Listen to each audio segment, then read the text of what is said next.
নমস্কাৰ আজি 5 সেপ্টেম্বৰ অসমৰ লগতে ভাৰতৰ বিভিন্ন প্ৰান্তৰ পৰা সন্ধিয়াৰ আটাকৈ গুৰুত্বপূৰ্ণ খবৰ আপোনালোকৰ বাবে লৈ আহিছো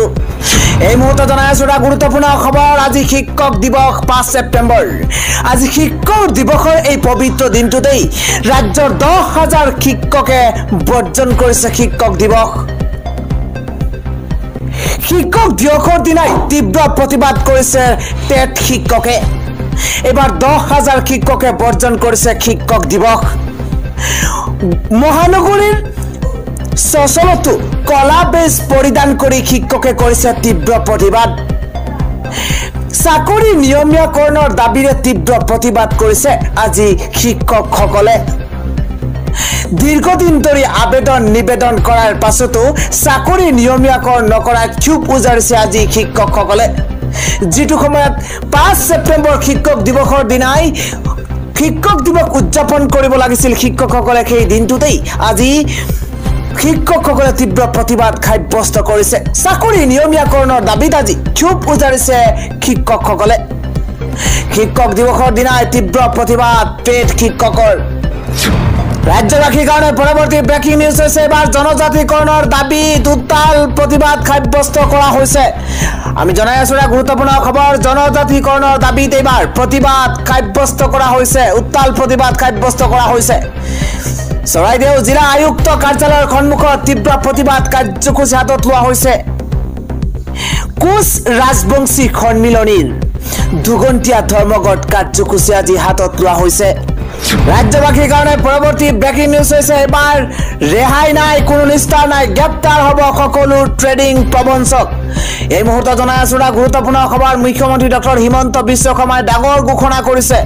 এবাৰ ট্ৰেডিংৰ নামত প্ৰবঞ্চনা কৰি কোনো খাৰি যাব নোৱাৰিব এই মন্তব্য হিমন্ত বিশ্ব শৰ্মাৰ লগতে কয় যে প্ৰবঞ্চনা কৰা সকলো গ্ৰেপ্তাৰ কৰা হ'ব ট্ৰেডিংৰ নামত প্ৰবঞ্চনা কৰা সকলক খকিয়নিবাৰ মুখ্যমন্ত্ৰী হিমন্ত বিশ্ব শৰ্মাৰ ৰিজাৰ্ভ বেংকৰ অনুমতি নোলোৱাকৈ ট্ৰেডিং কৰা সকলো হ'ব গ্ৰেপ্তাৰ ৰিজাৰ্ভ বেংকৰ অনুমতি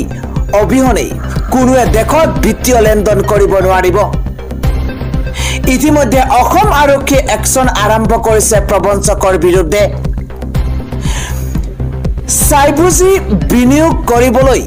বিনিয়োগকাৰীসকলৰ আহ্বান এবাৰ মুখ্যমন্ত্ৰী হিমন্ত বিশ্ব শৰ্মাৰ ট্ৰেডিংৰ নামত প্ৰবঞ্চনা কৰি কোনো খাৰি নাযাব এই মন্তব্য হিমন্ত বিশ্ব শৰ্মাৰ প্ৰবঞ্চনা কৰা সকলো এতিয়া গ্ৰেপ্তাৰ কৰা হ'ব সকলো প্ৰবঞ্চকক ৰাজ্যবাসীৰ কাৰণে পৰৱৰ্তী খবৰটো হৈছে এবাৰ বিশাল সুমিৰ বিলাসিতাৰ A to Z আমি জনাই আছো পানীৰ দৰে খৰচ কৰিছিল কোটি কোটি টকা আমি জনাই আছো গুৰুত্বপূৰ্ণ খবৰ প্ৰবঞ্চনাৰ ধন পানীৰ দৰে খৰচ কৰিছিল বিশাল আৰু সুমিয়ে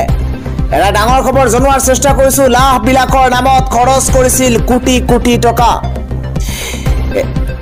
এবাৰ লোকৰ ধনৰে অনেক খা সম্পত্তি ঘটাইছিল এবাৰ প্ৰবঞ্চক বিশাল আৰু সুমিয়ে আৰক্ষীৰ মাৰাথন জেৰাত বিশালে দিছে ধন আহৰণ আৰু ব্যয়ৰ হিচাপ যি হিচাপে তদন্তকাৰী আৰক্ষীৰ লগতে চকু কপালত তুলিছে সকলোৰে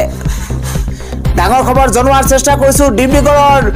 বৈৰাগী মঠত 2,000 বৰ্গ ফুটৰ অত্যাধুনিক কাৰ্যালয় আমি A to Z জনাই আছো বিশাল আৰু সুমিৰ সম্পত্তিৰ তালিকা কাৰ্যালয়টোৰ ইন্টেৰিয়ৰৰ ডিজাইনত খৰচ কৰিছিল 85 লাখ টকা কৰিশ্মা কাকতিক 85 লাখৰ 50% নগদ ধন দিছিল বিশাল আৰু সুমিয়ে পূৰ্বাঞ্চলী এপাৰ্টমেণ্টৰ 503 নম্বৰ ফ্লেট কিনিছিল 65.25 লাখেৰে ফ্লেটটো কিনোতে 44 লাখ টকা নগদ দিছিল নটৱৰলাল বিশালে ৰেব আগৰৱাল পথত সুমি বৰাৰ ডেন্স একাডেমীত 50 লাখ টকা ব্যয় আমি যেটা ডাঙৰ খবৰ জনোৱাৰ চেষ্টা কৰিছো 33 লাখ টকা ইন্টেৰিয়ৰ ডিজাইন ঘৰৰ মালিকক 5 লাখ টকা নগদ আদায় কৰিছে সিগমা টাইলস কিনাৰ নামত খৰচ কৰিছে 10 লাখ টকা ইফালে মুম্বাইত বিশালে ৬৭ লাখ টকা ব্যয়েৰে সুমিক দিছিল ডায়মণ্ড ৰিং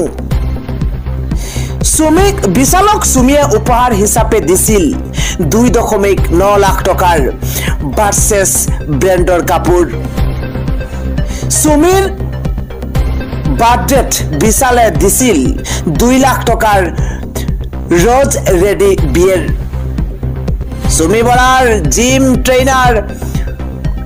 ট্ৰেইনাৰক মাহে আদায় দিছিল ৫০,০০০ টকা এবাৰ বিয়াৰ পাছত ডুবাই ফুৰিবলৈ যাওঁতে পানীৰ দৰে খৰচ কৰিছিল টকা বিশাল আৰু সুমিৰ সম্পত্তি তালিকা ইতিমধ্যে প্ৰকাশ পাইছে সুমি বিশাল আদিত্যম শইকীয়া আছিল ব্ৰুজ আৰবত প্ৰতিনিশা একোটা কোঠাৰ মূল্য আছিল ১৯ লাখকৈ টকা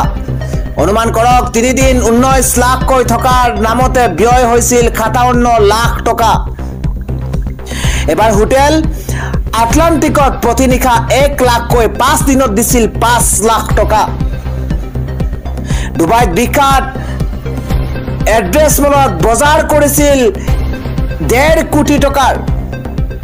নাৰেঙ্গীত আইডিয়েল ভিউ এপাৰ্টমেণ্টত কিনিছিল ১.৫ কোটি টকীয়া ফ্লেট তৰুণ নগৰৰ প্ৰতীক তৰুণ এপাৰ্টমেণ্টত কিনিছিল ৭ কোটি টকীয়া ডুপ্লেক্স ৩৩ লাখ টকাৰে বিশালে মাকক উপহাৰ দিছিল এখন MG হেক্টৰ সুমিৰ স্বামী তাৰ্কিক বৰাক বিশালে উপহাৰ দিছিল ৪৫ লাখ টকীয়া ফৰ্চুনাৰ সুমিৰ উদয়পুৰৰ ডেষ্টিনেশ্যন ৱেডিঙত বিশালে ব্যয় কৰিছিল ৩ কোটি টকা উদয়পুৰৰ পৰা গুৱাহাটীলৈ বিমান ভাড়াৰ নামত খৰচ ৩৩ লাখকৈ টকা মেডিচিন কোম্পানীৰ বাবে ১০ বিঘা মাটি কিনি ২৫ লাখ আগধন এবাৰ ডিব্ৰুগড়ৰ বৈৰাগী মঠত ২,০০০ বৰ্গফুটৰ অত্যাধুনিক কাৰ্যালয় ৰাজ্যবাসীৰ কাৰণে পৰৱৰ্তী আন এক ব্ৰেকিং নিউজ হৈছে ৰাজ্যত আজি এক ভয়ংকৰ বাছ দুৰ্ঘটনা সংঘটিত হৈছে এক বাছ দুৰ্ঘটনাত ১৩ গৰাকীকৈ যাত্ৰী গুৰুতৰভাৱে আহত হৈছে আমি জনাই আছো এটা ব্ৰেকিং নিউজ ৰাজ্যত পুনৰ ভয়ংকৰ যাত্ৰীবাহী বাছ দুৰ্ঘটনা সংঘটিত হৈছে যি বাছ দুৰ্ঘটনাত কমে ১৯ গৰাকীকৈ লোক গুৰুতৰভাৱে আহত হৈছে ভয়ংকৰ দুৰ্ঘটনাত পতিত লখিমপুৰৰ পৰা গুৱাহাটী অভিমুখী যাত্ৰীবাহী বাছখন আৰু বাছ দুৰ্ঘটনাত গুৰুতৰভাৱে আহত হৈছে ১৩ গৰাকীকৈ যাত্ৰী ৰাজ্যবাসীৰ কাৰণে পৰৱৰ্তী ব্ৰেকিং নিউজ হৈছে ২০৩০ চনৰ ভিতৰত অসমত বিশ্ববিদ্যালয়ৰ সংখ্যা ১০০খনলৈ বৃদ্ধি পাব প্ৰতিখন মহাবিদ্যালয়ক বিশ্ববিদ্যালয়লৈ ৰূপান্তৰ কৰাৰ প্ৰস্তুতি চলাইছে অসম চৰকাৰে পৰৱৰ্তী আন এক গুৰুত্বপূৰ্ণ খবৰ হৈছে গুৱাহাটী মহানগৰীৰ পানীৰ অৱস্থা আপুনি নিশ্চয় অৱগত এজাক বৰষুণৰ পিছতে গুৱাহাটী মহানগৰী জলমগ্ন এবাৰ গুৱাহাটী মহানগৰীত উচ্ছেদ চলাব নোৱাৰিব এবাৰ প্ৰশাসনক হুংকাৰ ব্যৱসায়ীৰ আমি জনাই আছো এটা গুৰুত্বপূৰ্ণ খবৰ এবাৰ উচ্ছেদক লৈ যোৰাবাটত উত্তপ্ত পৰিস্থিতিৰ সূচনা হৈছে পানীৰ সমস্যা দূৰ কৰিবলৈ উচ্ছেদ চলোৱা হৈছিল কিন্তু উচ্ছেদক লৈ এতিয়া যোৰাবাটত উত্তপ্ত পৰিস্থিতিৰ সূচনা হৈছে ৰাষ্ট্ৰীয় ঘাইপথৰ অবৈধ দোকান উচ্ছেদ প্ৰশাসনৰ আৰু তাৰ মাজতে উত্তপ্ত পৰিস্থিতিৰ সূচনা হৈছে কৃত্ৰিম বান সমস্যা দূৰ কৰিবলৈ প্ৰশাসনৰ উচ্ছেদ অভিযান উচ্ছেদ চলাবলৈ যোৱা প্ৰশাসনক ব্যৱসায়িক বাধা এবাৰ প্ৰশাসনে উচ্ছেদ চলাব নোৱাৰিব ১৫ মাইলৰ দৈনিক বজাৰত উচ্ছেদ চলালেই প্ৰতিবাদত নামিব ব্যৱসায়ী উচ্ছেদ চলালেই ৰাষ্ট্ৰীয় ঘাইপথ অৱৰোধৰ হুংকাৰ এবাৰ পদপথৰ ব্যৱসায়ীৰ